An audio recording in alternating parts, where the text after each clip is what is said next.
মিরিকের সাম্প্রতিক সেতু ধসের ঘটনায় প্রধানমন্ত্রী নরেন্দ্র মোদীর মন্তব্যের জন্য বুধবার পশ্চিমবঙ্গের মুখ্যমন্ত্রী মমতা বন্দ্যোপাধ্যায় তীব্র সমালোচনা করলেন।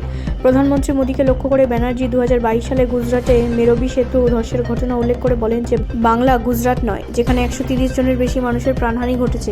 উত্তরবঙ্গের বন্যা ও ভূমিধসের তীব্রতা তুলে ধরেন মমতা। এতে কমপক্ষে 32 জন প্রাণ হারিয়েছেন, বেশ কয়েকজন নিখোঁজ এবং হাজার হাজার মানুষ আটকা পড়েছেন। সারা দেশে প্রবল বৃষ্টিপাত হয়েছে। উত্তরাখণ্ডে কত মানুষ মারা গেছে দেখুন। আমি অন্য জায়গার নাম বলবো না, কারণ আমি প্রাকৃতিক দুর্যোগ নিয়ে রাজনীতি করি না।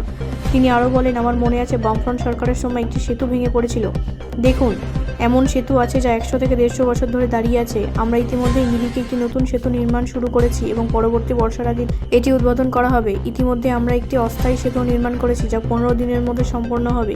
রবিবার প্রধানমন্ত্রী নরেন্দ্র মোদী দার্জিলিং সেতু ধসের প্রাণহানির ঘটনায় শোক প্রকাশ করেছেন। তিনি আরও বলেন যে তিনি পরিস্থিতি নিবিড়ভাবে পর্যবেক্ষণ করেছেন এবং ক্ষতিগ্রস্ত সকলকে সহায়তা প্রদানের জন্য কেন্দ্রের প্রতিশ্রুতি পুনর্ব্যক্ত করেছেন। পশ্চিমবঙ্গের মুখ্যমন্ত্রী কেন্দ্রীয় সরকারের অভিযোগের জন্যও সমালোচনা করেছেন।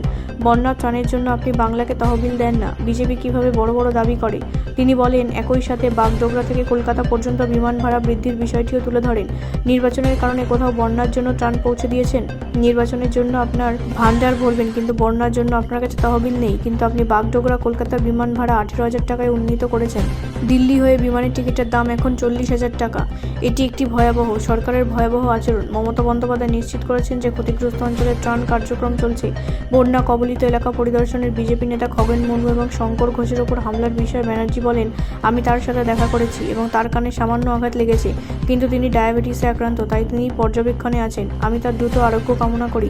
তিনি ত্রিপুরার টিএমসি অফিসে হামলার নিন্দা জানান। সাংসদ সায়নী ঘোষ বলেন, আমরা এর নিন্দা জানাই। আমরা পরিস্থিতি মূল্যায়ন করব এবং আমাদের কর্মীদের বার্তা দেব যে তারা একা নন। ব্যুরো রিপোর্ট, রাষ্ট্রীয় প্রসার বাংলা।